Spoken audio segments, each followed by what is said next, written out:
to LOA Today. I'm Walt Thiessen. With me today are Louis D'Souza and Anne-Marie Young. This is your Daily Dose of Happy. We are so happy you decided to join us today. Indeed we are, as we start off another Monday here on LOA Today. And this is a nice shift, actually, a nice change, because we've had so many guests lately. It's nice to just have co-hosts once again, just talking about stuff, kind of, return to normalcy or something like that. And it's going to continue. We've got guests coming up this week and next week and the following week. And it's like, okay, I guess people have finally discovered LOA Today. That's a good thing. Wonderful. But today, let's take a breath. Yeah, we got a lot of people coming up. You want me to go through? Yeah. You want me to go through the roster, shall we say, the schedule? Yeah, let me bring it up here. Tomorrow, oh, come on now, computer, don't let me down now. Okay, Selena Dorsey, aka Selena Dorsey Valentine, and she's an interesting one. I got in touch with her for the first time last February, I think it was. Because I had heard through Dan Mangano, who does the Thursday shows with us, that he had been involved in a World Law of Attraction Summit that she had done that had drawn quite a few people. And so I contacted her about whether she might be interested in bringing me in. And she said, yeah, let's talk about that next time I'm doing it, which would be sometime in the fall. And I said, well, why don't you come onto the show sometime? She says, great. And so all of a sudden, boom, there she is showing up to join us tomorrow. So that's going to be pretty cool. And then on Thursday, we have a woman named Cassie Parks, who has, I can't tell you a whole lot about her. I know she has a podcast that people follow. I've gotten some feedback about that. I know that she is a coach. Beyond that, you'll be finding out with me, because I really don't know. And then a week from tomorrow, we have Becca Ribbing. And a week after that, Ginny Gain. Ginny is actually somebody that Janine G, who does the Tuesday show with me, has listened to her podcast. In fact, I guess Ginny's was the podcast that Janine used to listen to before she got into the Thai boot camp. And Becca, but I believe she's also a coach. And hey, the more coaches we get on here, I have found historically that the more coaches that I talk to, the better I get. So, bring them on. That's the way So yeah, lots of good stuff happening. Lots of good stuff happening. How about you guys? What's happening with you, Anne-Marie? You're looking, as usual, very cheery today. Thank you very much. No, all's good. I've had a very hectic weekend. My husband's been away. So I've had a girly weekend with my daughters, which was just lovely and challenging at the same time. Oh, okay. Well, that's probably good. A little up and down the spiral, the same day. It makes you feel like you're alive. Good thing. Yeah, it's a roller coaster. But yeah, no, good one. Good one. That's good. And Louis is just Louis as usual. I mean, Louis never. I can't remember what I did this weekend. Oh, it was one of those weekends. Oh, yes. Yes, that's important to some people. I forgot. Louis is channeling Maggie Smith today. But yes, weekends are important. Well, no, I'm serious with that one. I have no idea. Oh, if you're familiar with the television series Downton Abbey, she played the Dowager Countess, and her famous line from that show was, "What are weekends?" Oh, right. Okay. When she had such a high and snooty character, she didn't know what a weekend was. But yeah, famous worldwide now because of that line. But I don't have I see Marissa's got a topic for us today. Oh, she does. How to channel your higher self. Thank you, Marissa. We didn't have a topic today, and you just filled it in right for us. That's beautiful. Well done. So how to channel your higher self? Well, that's connecting to your higher self. But let's go to the guru of connection, because he's been channeling everything that's been going on in his life since he was born and has produced some amazing information as a result. So what do you do to channel your higher self, Louis? Well, really like clarification of what Marissa really wanting to ask. Is she asking how to become an Esther Hicks? Or is she asking how a normal person lives normally with manifesting what is in this vortex, which is communicating with their higher self and manifesting it? Okay, well, I'll let Marissa clarify. I would kind of imagine that it's a combination of the two, really, because there's another connect to higher self, some more skillfully, some less skillfully, but we're all connected. I mean, we wouldn't be here. It's not possible for us to be disconnected completely from source energy because we're part of it. So there's always some degree of connection. What Esther Hicks, of course, has done is she's taken it to the nth degree because she can actually connect with such a high degree of can actually communicate stuff to other people, which is pretty cool. Oh, there's a clarification. Marissa says communicating with higher self. So it's the communication part that she's talking about. All right, not becoming an Esther Hicks specifically. Okay. So the first thing we need to really understand is that a lot of humans don't believe there is a higher self. They're not in tune with it, even if they're brought up in a religion. They don't really believe there is something outside themselves, that there is a God, that there's a higher being, that there is something more for you that is your own to link to. You know, the idea that we have is that our higher self is God,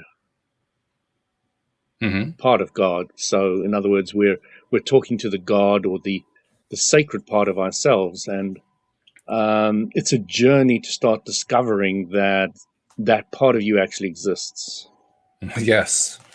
Welcome to LOA Today. That's been my entire journey. That's the whole thing. You just summarized it beautifully. You want to jump in on that, Anne-Marie? Oh, I'm sorry, Lou. I thought you were done. Go ahead. No. Let Anne-Marie jump in there. So for me, how do I sort of go down? It's just through meditation, just through appreciation, calming my mind. Literally, like my feet get really hot. I feel like there's like beams coming out of my feet. But certainly in visualizations, I did one when I started boot camp and was just reviewing one of my transgressors, and I went back to my past self in that moment to change my perception of that moment, and I kind of got a bit stuck. So my higher self came in to help me, and so I could separate myself from that situation, and that was interesting for me. So there's another way of terming that. My higher self came in to help me. I came in to help myself. I did. And when you start looking at it like that, you start seeing the greater connection and the most intimate personal connection that this non-physical part of you has with you. That's very true. It's a very important dynamic to understand, is that link, which, you know, your higher self is so totally, absolutely, utterly invested in who you are. Cares absolutely, completely about who you are and where you're going, but will not come down to any of the negative aspects. Will not come down to any of those levels. It'll say, hey, come up. But it'll sit there and it's very, very aware of everything, who you are and what you want, and it's going to try its best to help you manifest and get that. Now, absolutely. Marissa's just said, I experience tears of appreciation sometimes. So I have a question about that. Are these tears emotional or are they non-emotional? Ooh, yeah, good question. And the reason I think we'll wait it's a question, for Marissa to answer that. Well, let me also comment. The reason I think it's a good question and appropriate is because it's indirectly it's a topic that I was kind of mulling about over the weekend. I was asking myself, why is it that you can watch a television program or see a movie or a play or something, read a book, and get an emotional reaction, and the emotional reaction could be to almost any kind of scene. But what if it's a scene that's a very happy scene? Why is it so often that in a very happy scene we aren't jumping for joy? Instead, we're crying perhaps, or we're feeling a sort of a happy sadness or something along that line. I thought that's kind of an interesting oddity about the way humans respond to very, very joyful occasions. I have an answer for that. I experience tears of appreciation sometimes. She hasn't answered that question yet. Not emotional, just appreciation. That's what she says. Yeah.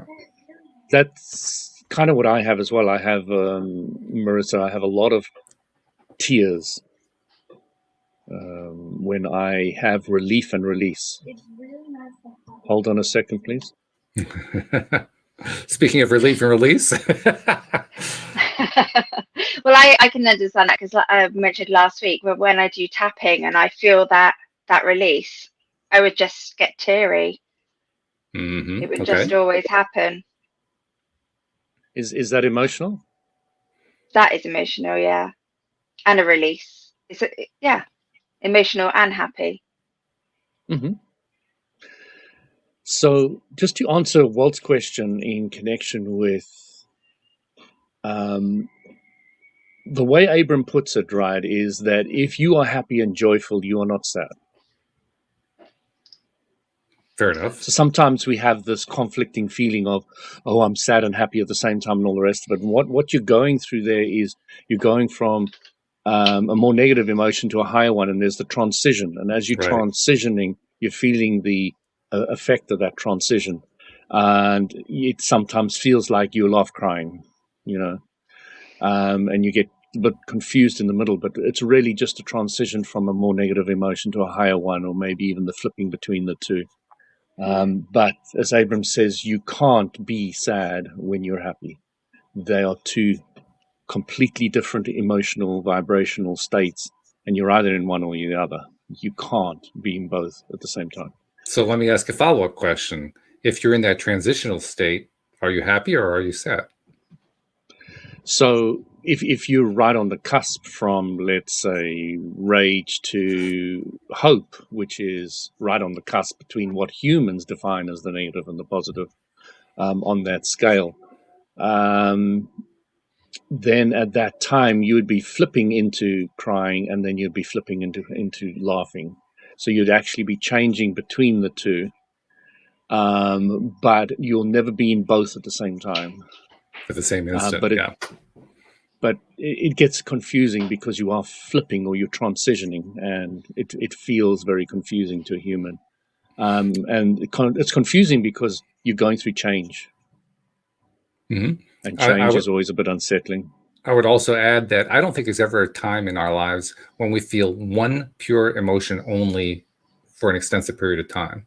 For an extensive period of time, completely accurate, yes. Yeah, I mean, maybe for a moment or two, but the emotions shift all over the place continuously. We may not be in touch with that fact, but that they continue to do it anyway. They just insist because that's what they do. But yeah, so I think that's probably, for me, the easiest way to understand the transition that happens, because we're always transitioning from one emotion to the next. It's just that sometimes it's particularly stark, such as with a really very happy part of a drama. That's a stark difference, because most dramas, the drama part is about, well, the drama, the horrible stuff going on, and all of a sudden we go into joy, like, shoom, oh my goodness, and zoom way big, way up. That's going to be a huge shift that we're going to notice the difference really big. So going back to Marissa's original question, how to communicate with the higher self. What methods do you use, Walt? We've heard from Anne-Marie.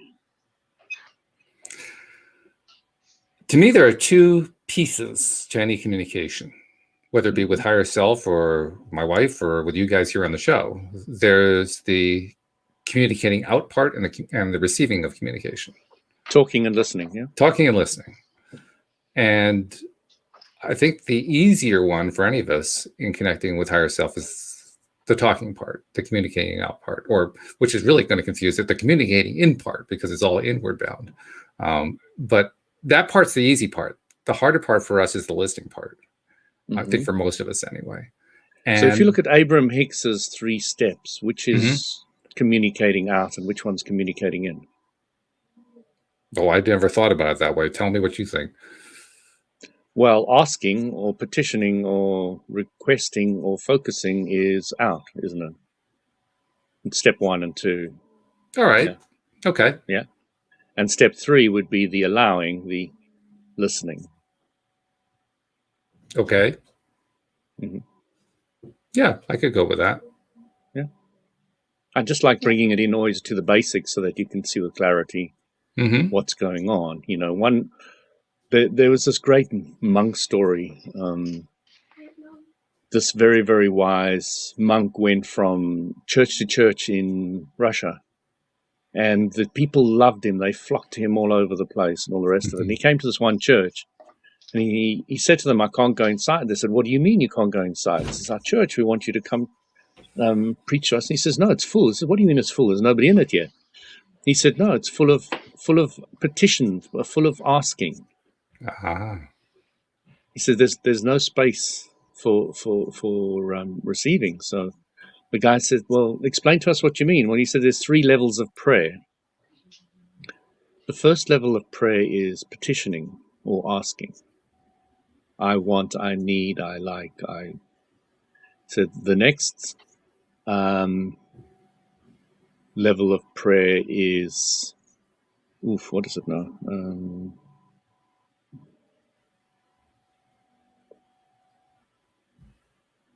Is praising and thanking. So the first level of prayer is asking, I want, I need, and then the second one is praising and thanking.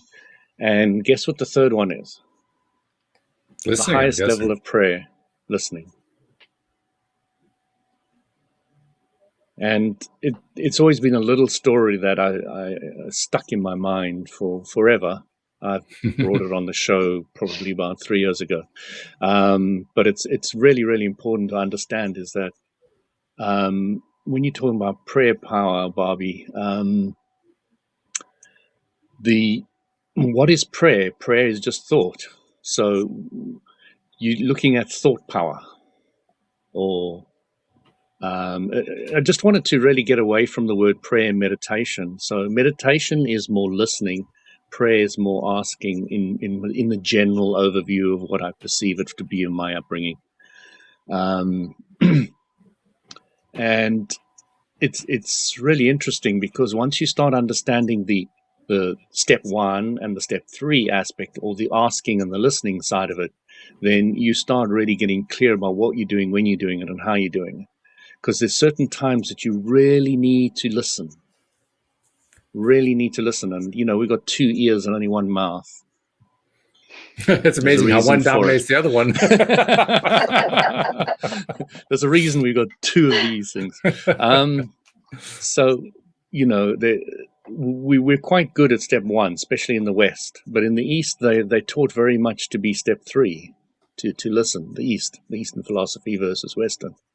And you start understanding with simplicity the difference between the East and the West. One's better at asking and one's better at receiving. Now, our master is somebody who can do both. Well. Bingo. I used that with my kids. I used to use it with my kids all the time. 2 ears and 1 mouth. She likes that one. Yeah, what our dads used to say, Walt? Children are to be seen and not heard.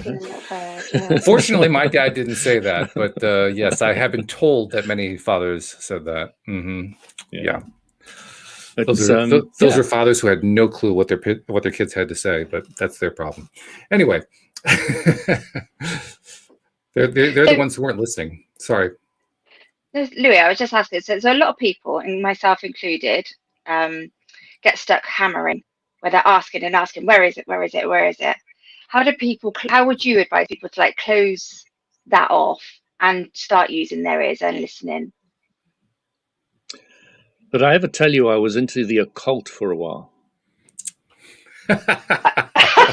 No. There's a round. No. That came out the right field, didn't it? It certainly did. So in one of the occult practices I learned, you create a pentagon. You know what a pentagon is? 5-sided figure. In each one of the little triangles, you write who, why, what, where, and when. That's the asking. And who must always be you, unless you want to create karma, unless you want to if I say I want Anne-Marie to have this, that, or the other, then I'm invading your space. So the who must always be you. That is when you start understanding the difference between white magic and black magic. So to get back to the answer of your question, what you do is you write them in, you focus on them very, very clearly for a couple of minutes, and then you burn them. So there's a symbolic aspect there. The symbolic aspect is letting go. You burn them and you do not think about it again. I focused on it. I've been clear. I put it into the universe, and I'm letting go. Yeah. So this is one of the most important things I learned. And if you want to understand occult is just using the universal law of attraction to your advantage. That's all the occult is. It's nothing more, nothing less. It's understanding the universal law of attraction and using it to your advantage. I did not Barbie know had a that. question. I don't know if you saw the question. No, I haven't yet. She said, why should that surprise us? Please expand on that. Are you talking about the occult? Well, you made a reference to how it should surprise us. Did I? What was my reference? That I'm trying to remember, so I can't help you with that. Barbie, you're going to have to clarify for me because my memory goes back 2 minutes, not 3. Oh, the occult, yes. So, okay. Okay, so when I was young, I went to the little town in South Africa, the little town library, and I studied on books on anything I could do to start understanding myself, because I had kind of given up on religion. It was going nowhere, so I knew mind control was very important. So I started reading all the psychological books, and I became incredibly disenchanted with psychology, to a degree that I can't even completely remove my disenchantment today.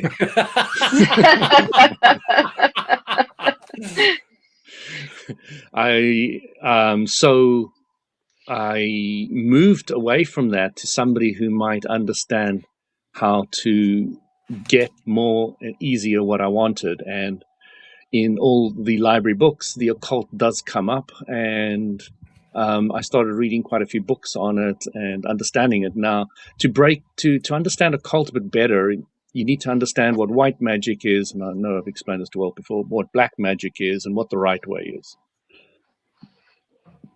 White magic is when you're doing something for yourself and you're not invading anybody else's space. Black magic is when I want Anne-Marie or Walt to do what I want them to do. And the best way is just the Abraham Hicks way, which is step 1, 2, and 3. Ask for yourself. Sorry, white magic. No, this is wrong. White magic is not when you're doing it for yourself. White magic is when you're saying, I really want to help Walt, he's sick. Black magic is when I really hate Anne-Marie and I want to kill her. Okay, both are wanting to manipulate somebody else. One is feeling I'm doing it for the right reason.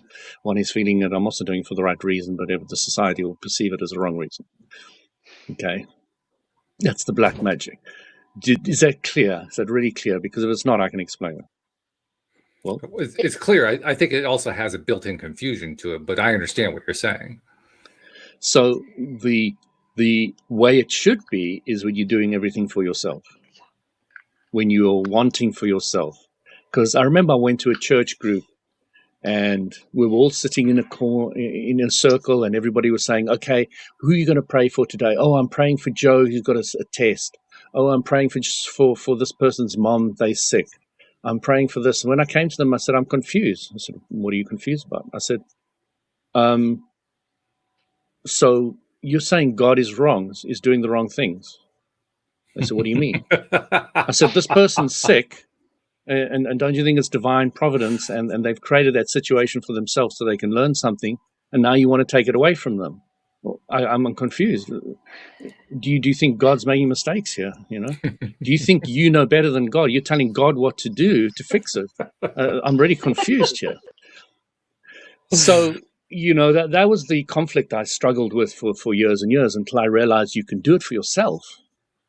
You can have judgments for yourself, but do not enforce your judgments or your belief or your idea of what's right and wrong on anybody else, or try. I mean, I saw one of my friends who was into black magic at university. He's quite fun.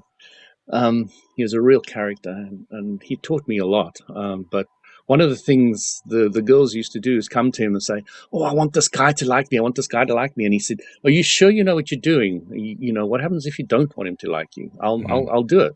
So he does the whole ritual and all the rest of it. And the guy falls head over heels in love with her. And then within a couple of days, this girl says, "I don't want anything to do with this guy." now you need to reverse this thing. And that is playing with the occult.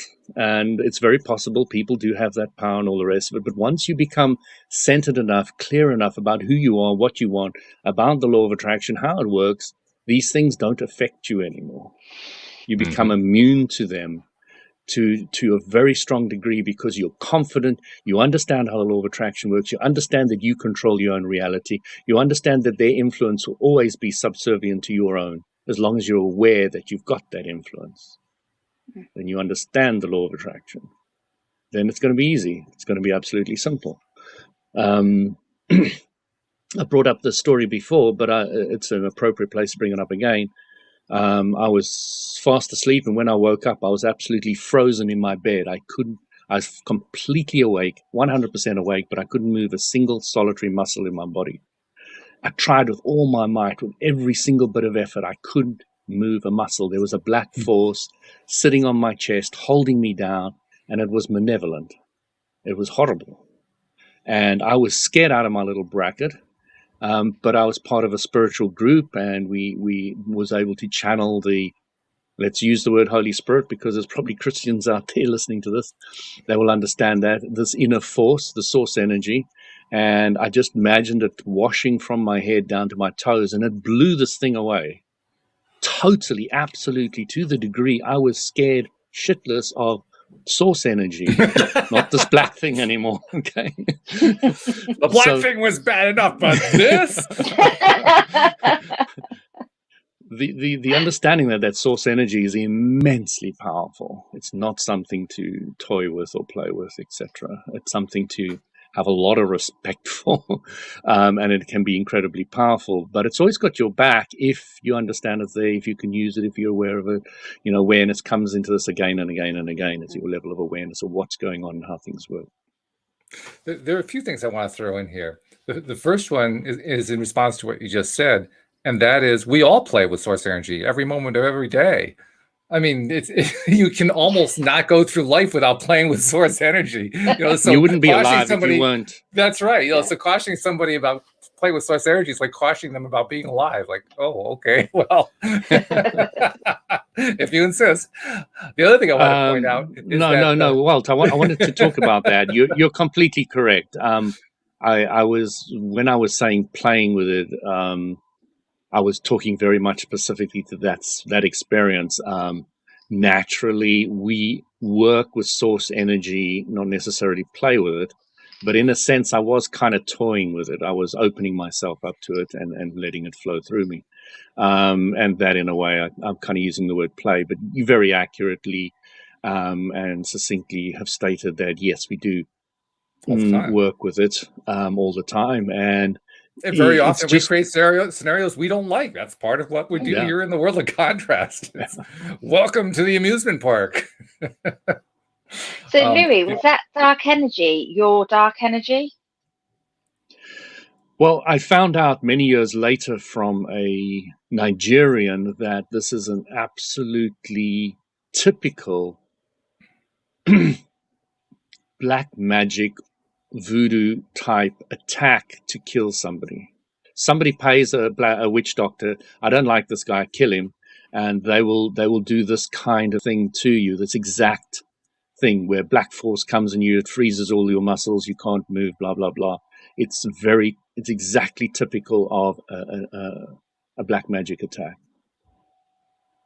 But I only found that out about 10 years later. Wow. Well, better late than never. The other thing was I doing it to myself? No, I don't believe I was doing it to myself. No, you think there was another entity involved? Okay. I think there was. It was put on me.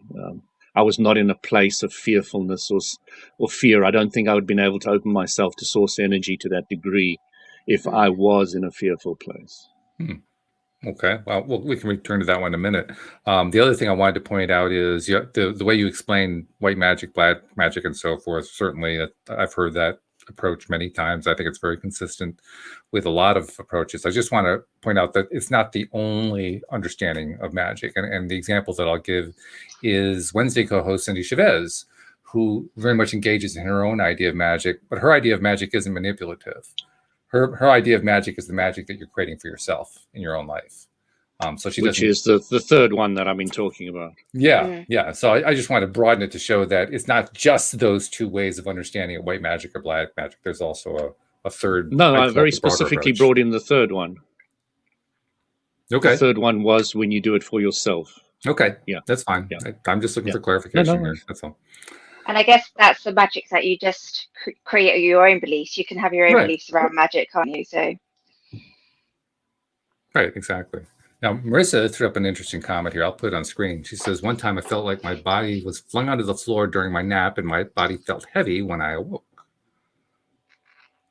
So the question is that similar to the situation you had, Louis? I guess it depends on what she was feeling. Was she feeling that there was another entity there? She's not specific.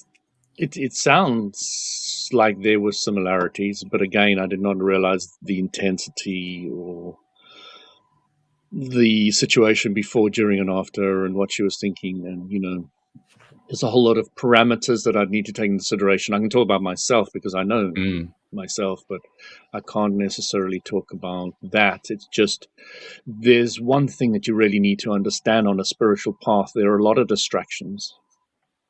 Yes, there are. And we're very good at them, by the way.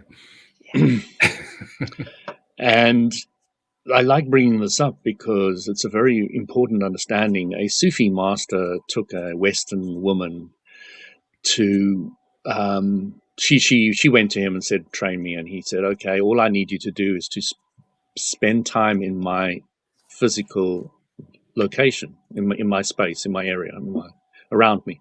So that's all she did. She sat in the sand while people came to him and talked to him, and he sorted them out and did that. And and eventually she started, it's a whole book. It's called Daughter of Fire, and it's very, very thick, and I don't recommend anybody buys it unless they've really got a lot of time. Fascinating book. It's a journal, and it's a diary of every single day with a master. And it's like, oh my God, the things that she wanted to put herself through to gain a bit of enlightenment. But she did. So she started to be able to see fairies, and she could see very clearly when somebody was lying to him, and she could see the auras, and she could see all the stuff. And the master looked at her when she started coming up to him and telling him that she could see all these, this little fairy underneath the chair, and this goblin over here, and why did you let that guy lie to you, and all these things. And he just looked at her and he went, okay. And then he changed her vibration, and all these things vanished. He said, that's just a distraction. Let's get back to the path.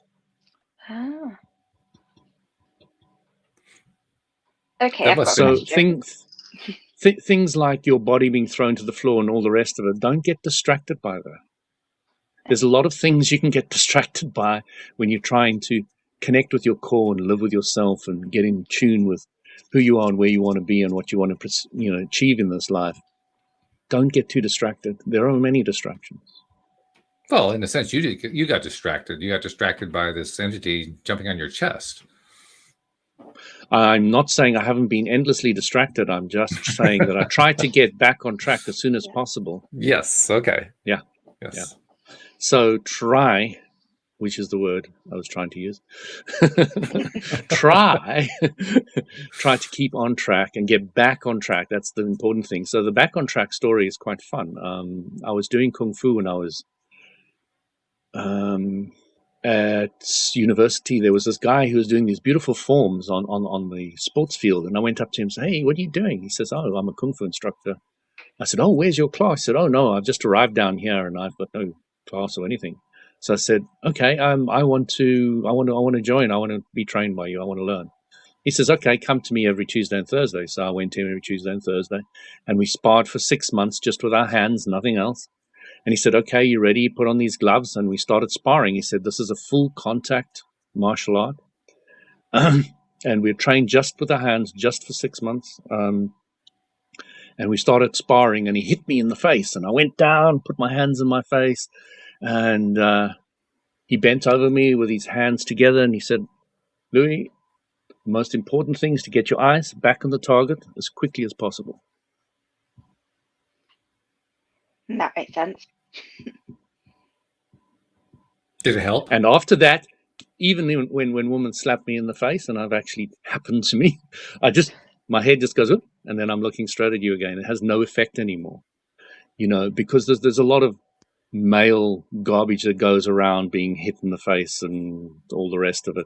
But after you've done a lot of martial arts, that means nothing to you anymore. Anybody can hit you as hard as they want, whatever they want.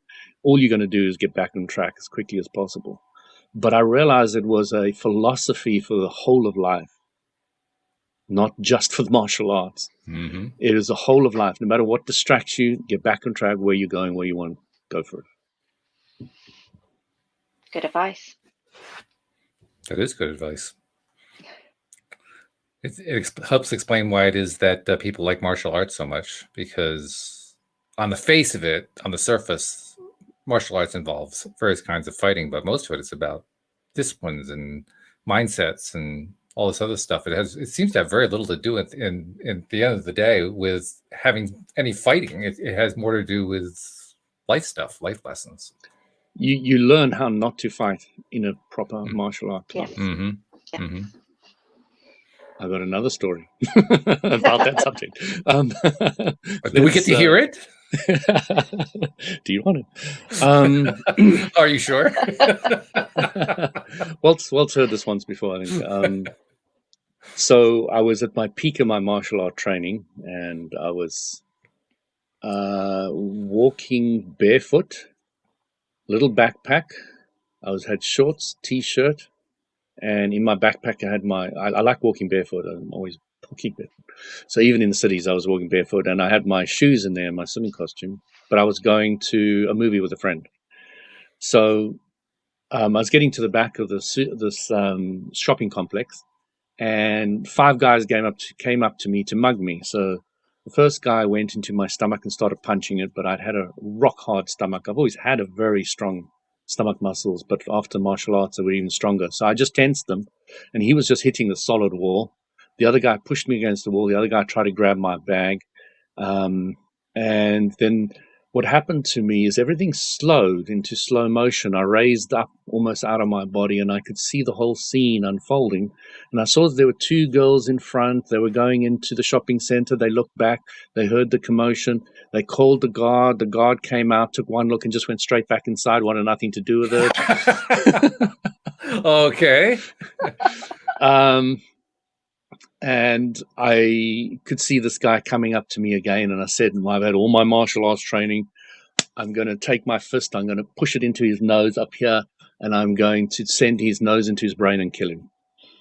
That was the thought that was going through my head. And then another part of me came in and said, why don't you sing your special spiritual word?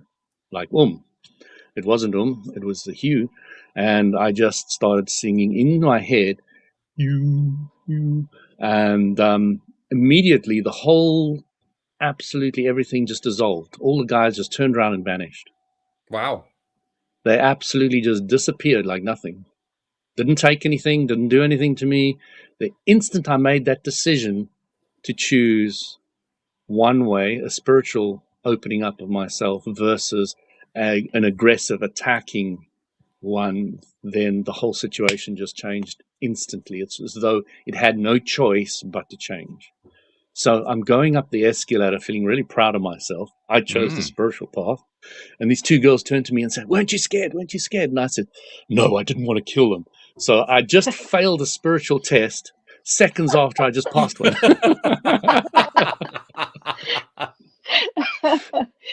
So going back to the original kind of topic, was that your higher self communicating to you in that situation? Which precise part do you think? Well, don't break his nose and kill him. Do your word. Absolutely. That was me connecting to my higher self, and my higher self changing the vibration of the situation. When the vibration changed, there is nothing in the universe that could stop them vanishing. Because I was not a vibrational match anymore. Now, the reason why it happened was just before I left the office, the guy said, "Oh, be careful, there's a lot of muggers out there at the moment." Of course.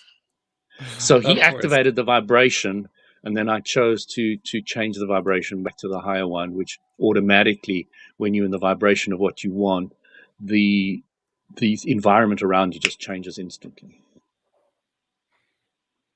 And as you were describing that, I'm thinking to myself, boy, that would make a great Bruce Lee movie. That's just what it sounded like. Yes. And I was big into Bruce Lee in that time. I'm sure you were, yes. I mean, that sounds just like a scene out of one of his movies. In fact, I was thinking it'd be fun to have a CCD camera video of it and watch the video replay of the whole thing playing out the way it happened. That'd be fun. Marissa says there, you mean don't hang on to why it happened. Yes, that is pretty much what I'm saying, because why will keep you bringing back that experience again and again. It's not necessarily one you liked or wanted to have again, I'm guessing. Hopefully. Therefore, it is thoughts about what you don't want, just to break it down for simplicity. Therefore, yes, don't focus on thoughts that you don't want. I'm really trying to break it down for its absolute simplistic form so that you can get it, understand it, and use it in any and all situations in your life. So let's talk a little bit about the listening component in regard to situations like these that crop up. I mean, I don't mean necessarily where you've been attacked and being mugged. That would be the more extreme example of it. But stuff's going to come up all the time. Just we live in a world of contrast. So there are going to be things that happen at various times that we don't like, and we'll have attracted them in one way or another. And so the question becomes, how do we handle it? How do we make that shift? How do we actually get ourselves to pay attention long enough to actually do it? Well, the beginning is practice. If you practice more on the positive side, the universal law of attraction is going to amplify it, and then it's going to become easier. So I like bringing in my mentor's description. I said, how do you do this? She said, practice, Louis. Practice, practice, practice, practice, practice, practice, practice, practice, practice, practice, practice, practice. She went on for half an hour. I said, okay, Jen, I got it. I'm impressed that you waited a half an hour to say that. Wow. She was very good at extremes. She's very good at contrast. Yeah. That's what a good teacher does. I never forgot it. I'm sure. But when you're practicing and you are that higher level more often, when you do get down, you don't go down as far, but you feel that uncomfortableness straight away. So you're very much more aware of it, aren't you, to take yourself back up? Absolutely. I'm trying to think of the last time I got a headache anymore. I'm trying to think of the last time depressed I've only experienced for a few seconds. So, I don't even talk about that. But I'm particularly stable, but getting angry and frustrated, I'm there. I still get that. So it's not that I don't have contrast. It's just my contrast may be a little bit higher up the scale than some other people. And there are some people who are much higher up the scale than me. And there's no competition between me and them. There's between me and me is the only competition. And you've got to get that. You've got to get that. You're not competing against anybody else. You're trying to do a little bit better than you did yesterday. Well, Marissa had a follow-up question. She said, did you pray, then listen when you were attacked? No, I didn't pray. I like the way she spells pray. I was going to touch on that one later. Yeah. P-R-E-Y. And the question in my mind is, who is the real prey here? I mean, exactly. It could go either way. Did you pray? So, again, let's replace the word pray with thoughts, please. So the reason why I want to get away from the word pray is it's so caught up in so much of the Christianity and other denominations' belief structure. Let's break it down to its simplicity. Prayer is just thought. That's true. Okay. So the good way of praying, as I said, the three different levels of praying is the highest level is listening. So we really want to listen, and to answer the question really accurately, you just do it. There's no thought involved.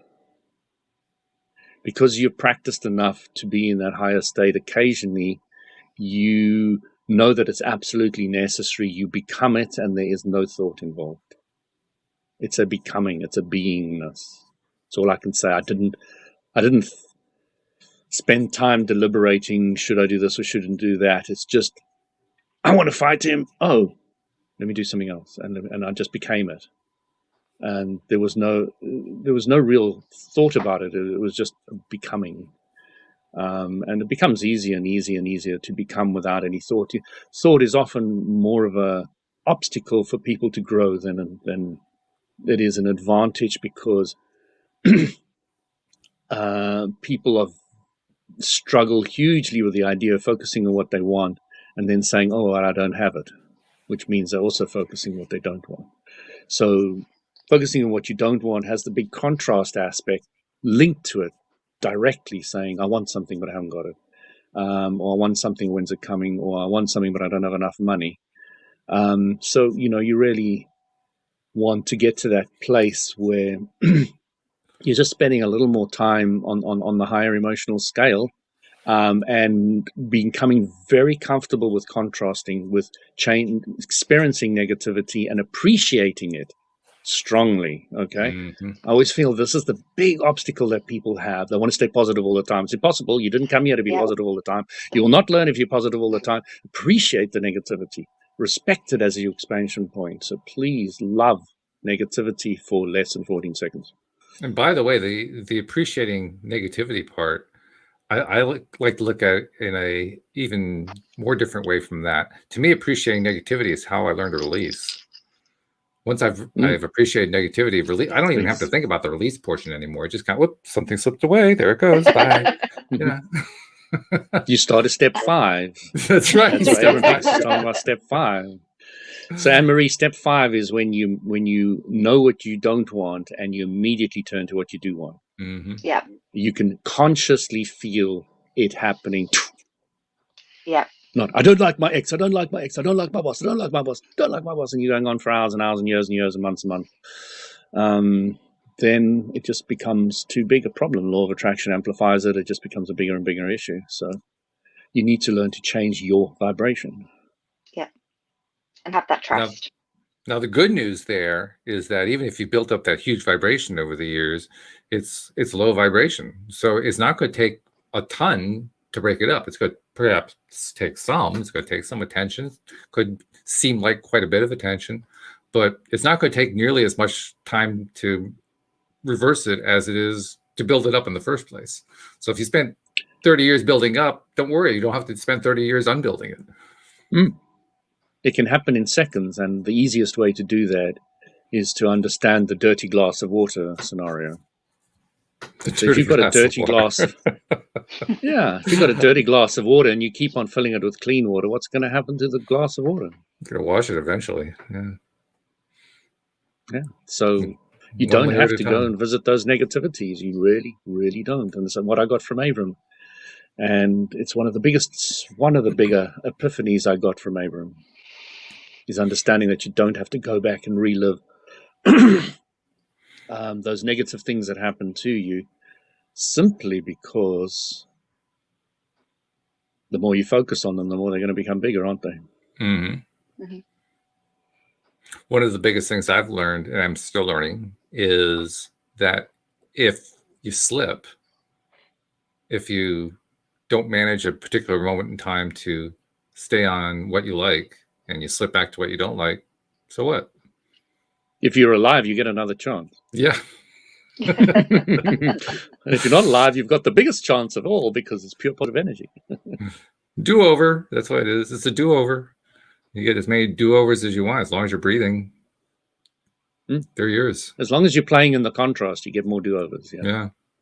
Yep. Well, that's true. You don't have to be breathing to play in the contrast. I mean, humans do, but yeah. That's where everything breathes. We could argue that point. Well, I'll agree that everything vibrates. Does vibration count as the same thing as breathing? Yeah. Does it?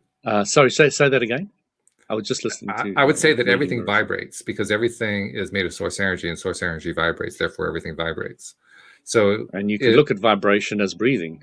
and that's what I was asking: is Yeah. vibration the same thing as breathing? Well, breathing is it's vibration, isn't it? Mm-hmm. You know, even if you're physically sitting completely still, lying in bed, you're still breathing, and breathing is movement. It's vibration, and it still gets the blood to move, and everything still's moving. So, Okay. my statement about anybody who's sick is, if you're breathing, you can heal yourself, and if you're not breathing, you're dead. So it's very easy. Well, that also leads to another interesting conversation. But before we have too many rabbit holes here, let's try to stick with the one we're on right now. Next lifetime. That's right, exactly. Marissa says there, next lifetime. Especially since there's only about 8 minutes left. So, I mean, there's really only time for 1 or 2 rabbit holes. We can't go down too many at once. But the idea of vibration equal breathing, I just want to return to that one for a moment because it's an interesting one.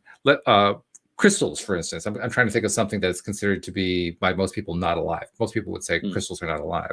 Okay, well, crystals certainly do vibrate. We can measure the vibration. Do crystals breathe? If they're vibrating, they are vibrating, so they're not necessarily breathing, are they? I mean, they're not taking in oxygen and letting it out, which is what we would consider breathing. So no, I wouldn't say breathing, but I could break down breathing to its simplicity of vibration. And then I can say that a crystal also vibrates. Well, we can prove that scientifically, but I'm not saying everything breathes like a human or takes in oxygen and exits it. I'm saying I'd rather break down breathing to vibration. Okay, all right, that's fair. To me, it's interesting, though, to look at non-mammalian vibrational forms. I'm trying to find a way to describe something that is not a human. Because the more that I look at everything in life that I'm aware of, and the more I contemplate the idea that everything is vibrating, the more I realize that everything is alive. Which means even what astronomers call dark holes or black holes in outer space are alive. I'm not even sure that their description of them as black holes is accurate, but it doesn't really matter. The point is, whatever they are, they're alive because there's vibration going on, which, by the way, creates all kinds of mental difficulties for the scientists because they're trying to describe a black hole as something that has nothing in it and everything. It just sucks everything away. But I'll let them iron that one out. I'm not going to try to figure that one out. But from my perspective, it's all vibrating, and therefore it's all alive. So now I look at the sky, the night sky, for instance, and I see it very differently. I mean, that sky behind me as a background, I see that very differently. That is now, in my mind, one gigantic set of life forms, and probably one gigantic, community life form as well. Probably all of it all in one thing. And my mind still boggles at that. But it's a cool kind of boggling. It used to be my mind would boggle at and say, oh my God, the whole world, the whole universe is empty of any life at all. Now it's completely the opposite. Well, wait until you have out-of-body experiences like I did with my elephant and start flying through the universe. Then your mind starts boggling. Oh, okay. Are you saying that my mind really hasn't boggled yet? Okay. No, you haven't even touched the surface. And how do we get there? You need to go in the universe on an elephant. But there's just different degrees of boggling, is what I'm trying to point out there. And I've seen, every time I think I've hit some kind of expansion within myself, it's like another wow pops up. And now I'm getting into the Earth and the planet, and that's just wowing me no end. Yes, really, I watched that fungus thing that you advised me to do. It's Did brilliant. You like that? Yeah, brilliant. As you said, very much fits into everything I'm looking at the moment. Spot on. Thanks for that. I loved it. You're Netflix, welcome. Something to do with fungus. What is it called? Fantastic Fungi is the name of the film. Fantastic Fungi. Brilliant. If anybody ever wants to watch. Gorgeous. Absolutely gorgeous stop action photography combined with some CGI. Just, beautifully done. Absolutely beautifully done. Really amazing. Yeah. I recommended it to our nephew. We were visiting family over the weekend, and he's very much into concepts regarding biodiversity. He has sort of a political thing going on, but we kind of ignore that part. He's very much into the earth and alternative stuff of, fill in the blank, any kind of alternative he's into. So I said, check out this movie, you're going to like it. And he kind of gave me this look because I don't think he's ever really trusted anything I've recommended in the past. To be perfectly honest. But yeah, if he sees it, I think he'll like that one. That's a good one. Have you seen that one, Anne-Marie? No, I haven't. I've just made a note of it. Yeah, really, really good. Definitely worth it. You don't even have to be into I think Walter and I were discussing it after the podcast. That's why. Yeah, that was an after show conversation. Yeah, and I also recommended it earlier on a previous podcast, and we received email from listeners who checked it out. So yeah, a lot of people agree it's worth it. Thumbs up all around. Let's check it out. So, well, this has been it's been kind of a meandering conversation, but it's been an interesting one. An interesting way to look at a number of these different topics. Plus, we got a little bit of martial arts training, and kind of in through the back door. And never trust a security guard who's not going to come and rescue you. Yeah, I don't know where that mall is, but wherever it is, I think I'll just stay away from the guard. He's useless. Forget him. It was so funny when I was going up that escalator saying that to them. I didn't want to kill the guy. I still shake my head today. Where did that come from? Where did that come from? I mean, there was an element of truth to it, but still, the ego was so big at that stage. Really needed a knock. And then, of course, I was going to a movie with a spiritual friend. Why are you late? Why are you late? I told her the story and she's completely calm. Wow. Amazing. I was forgiven for being late, I promise you. Actually, that's a topic for another day. We are really rough on our egos, particularly in spiritual realms. I mean, we beat the crap out of them. And they're really just doing their job. Yeah. I think that's something else we need to spend more time appreciating. So maybe we'll make that a topic for next week or something like that. Appreciating the ego. Sounds its good benefits one. and Yeah, absolutely. It's got such a bad rap. We'll have to. It does. It does. Bolster the ego. So sometimes the ego does need to be propped up, for good reasons.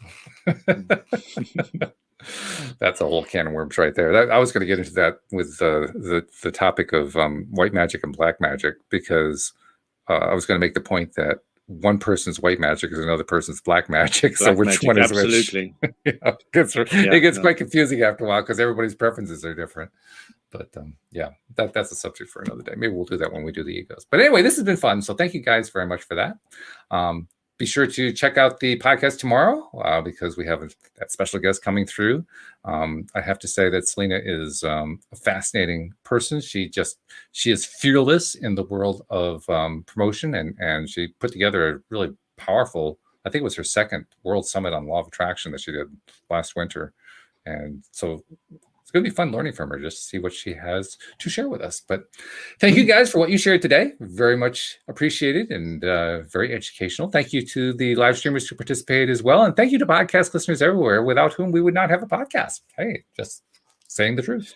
We'll see you all next time here on LOA Today. Goodbye, everybody. Cheers, well done, Marie. Take care. Bye-bye. Bye.